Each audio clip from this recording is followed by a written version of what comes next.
So you've decided to go freelance or become a full-time creative entrepreneur, or maybe just take a year off to write a novel, and you're wondering where to get healthcare coverage, or maybe you're just thinking about it and you're wondering, where will I get healthcare coverage in the future? So today I have 6 different solutions for you, as well as some rules and guidelines around which ones I think are best and which ones I think you should avoid. And just to be clear, out of scope today is anyone who is married, because I assume you could just go on your husband's plan, which you can do if you didn't know that. So that is not for today. I'm just going to talk to people who don't have that option.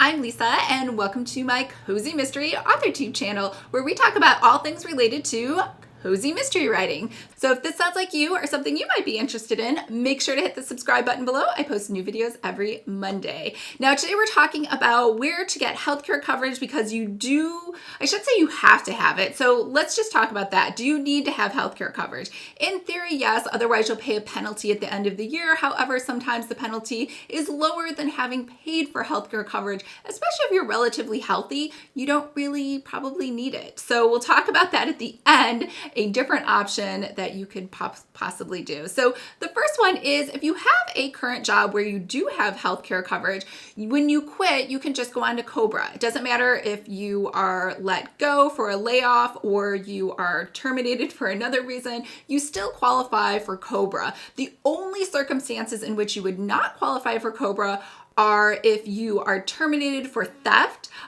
you convicted of a felony, or you are accused of sexual harassment, anything egregious like that, you would no longer be eligible for COBRA. But basically, COBRA lasts for 18 months. It's the same exact coverage that you had while you were a full-time active employee. The only difference is that you now must pay the full premium and possibly an administrative fee, which means that your employer, not all, but most likely they were subsidizing part of your monthly premium payments, and now they will no longer be doing that. So if it was $200 a month before, it could balloon up to $800 or $1,000. So you can call at any point in time. You don't need to be terminated to ask. You can call up your third-party insurance provider or your benefits person, and they will have those rates and be able to give them to you.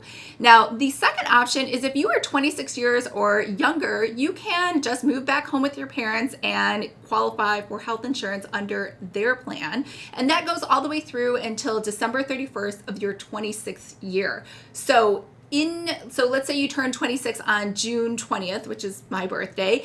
I'm covered that year, like this, say it was this year, I'd be covered through December 31st of 2019. But once 2020 hits, even though I'm still 26 years old, I no longer qualify because I turned 26 the year before. It has to be within the year you turn 26. And then after that, January 1st, 2020, you no longer are covered and you have to find health insurance on your own. The third option is Obamacare, which is pretty much what everyone does, and honestly is like the best option out there for you. It's also called the Affordable Care Act if you're trying to Google it. It has open enrollment dates of November 1st through December 15th. What that means is, just like your employer, when you have open enrollment dates, you go in, you pick a plan that suits you best, and then it will take effect the following year on January 1st, and then you're locked in, though, for the whole year. So it's not like a subscription-based program where you can say in March, you know what, I quit, I don't want it anymore. You are totally locked in for the whole year. Now, the only exceptions to that are if you have a qualifying event. So a qualifying event would be, like, usually it's just to add coverage. Like, let's say you had a baby. You obviously want to put your baby onto your healthcare plan, so you can add them. That's a qualifying event. Or let's say you need to jump in before the open enrollment if you get a divorce and you are no longer covered under your spouse's benefits plan. That is also considered a qualifying event. So if you have any questions about that, just leave them for me below. The fourth one is a faith-based healthcare sharing program. And that's basically like a big savings account that everyone pays into equally. but everyone can take out whatever they want. Now, they all have different rules, and I would honestly strongly advise against this. I know people were super excited because they have lower premiums. However, what happens, just like everybody else, most of the time, if those funds get depleted because, let's say, one of the people in the program has 8 children and they're very sick or something happens, they're going to use up all of the funds. There won't be any funds left for you to use if something happens, and then everyone's going to have to pay in extra to help replenish that savings account. Now, I'm not saying they all work that way. They all have different rules, but unless you have 8 children, it's probably not worth it for you if you're single and relatively healthy. Like, I never go to the doctor, so it wouldn't be worth it for me personally to do that. So you just have to decide for yourself as well. The 5th one is a hospital network plan. So a lot of hospitals are just like a chain all among themselves. They're a business, and they offer healthcare insurance if you go to doctors only within their network and only use their hospitals, only use their urgent care centers.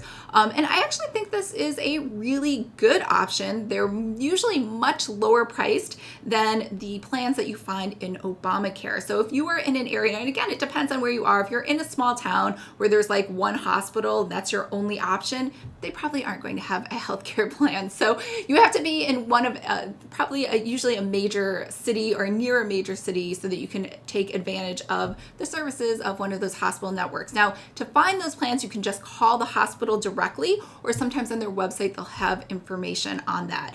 The 6th one is, this is what I was talking about before. You can make the decision, do I really even want to purchase healthcare insurance? Maybe I just want to pay the fee because it's lower than paying the premiums every month. And your premiums, just so you know, especially with Obamacare, are decided by your age. So if you're in your 20s, they're going to be pretty cheap, even though they may seem very expensive to you. Like, once you reach, like, I'm 45, so they're crazy expensive. I think the premiums are like $450 versus, like, I think some of my friends in their 20s only pay like $200. So huge night and day difference. Once you hit, I think it's like 40, all of a sudden the rates just balloon up at that age. The other thing, so if you decide that you don't want to pay for health insurance, you could just, one, not pay it and pay the fee. And then if you need to go to a doctor, look for a flat fee doctor. Or you could buy what's called catastrophic disaster insurance, which means that you are kind of insured, but only if you're in a major car accident and you're in the emergency room and you're unconscious and you have to get surgery, right? That's a catastrophic disaster. You can't go for wellness visits. You can't go because you have a cold, or maybe you just need an antibiotic for the flu. That's not covered. That is not a catastrophic disaster event. So in those cases, let's say if you purchase that type of insurance, then you can look for doctors in your area that just charge flat fees. And there actually are a lot of them. You just need to do your homework. Like, let's say you have a herniated disc and you would like to see maybe even a chiropractor or orthopedic or anything else like that. A lot of them do offer flat fees. You just need to call and check. The other 2, and I know I said I was just giving 6. So the other 2 things to think about too are, if you are a woman and you want to get women only types of services, you can go to Planned Parenthood. They are actually an excellent service. And they do have a sliding scale based on how much you're making. I think you need to bring in either your last pay stub, your bank account statements, and then based on that, they will charge you accordingly. The other option too is, I actually was in a bicycle accident. I was just bicycling and I didn't have health insurance. And this is way before Obamacare. It's like, I think I was like 24 or something. And I broke my arm. So I have that huge scar on my arm. And so when I got to the emergency room, I needed to have surgery and all this other stuff. So it added up to like $40,000. So I did not have $40,000 laying around. So what I did is I applied for financial aid through the hospital, and they were able to just forgive everything. I know sometimes they do work out payment plans, but mine was completely forgiven. And I actually got an entire year of free healthcare services from that particular hospital because they had their own in-house network. So again, Hospitals are very friendly, especially private ones, and they will work with you. So let's recap that list really quick. So the first option is COBRA. If you have a current job, you can just continue. The second is if you are 26 and under, you can move back home and go on your parents' plan. The third is Obamacare, which has open enrollments towards the end of the year. The fourth one is a faith-based healthcare sharing program. The fifth one is a hospital network. And the sixth one is to go with a flat fee doctor and maybe just forego health insurance completely or pay for catastrophic disaster only plans. And then the other two bonus suggestions I had were to use Planned Parenthood, which has a sliding scale, or if something does catastrophic happen, you could always go to the hospital's billing department and apply for their hospital financial aid. All right, I hope that was helpful. Let me know if you have other questions. I probably know the answer. I just haven't thought of them, especially for people who have children or something like that, because I just answered those questions. That's obviously not my situation. I'm single, never married with no kids. So that's mostly where this advice came from.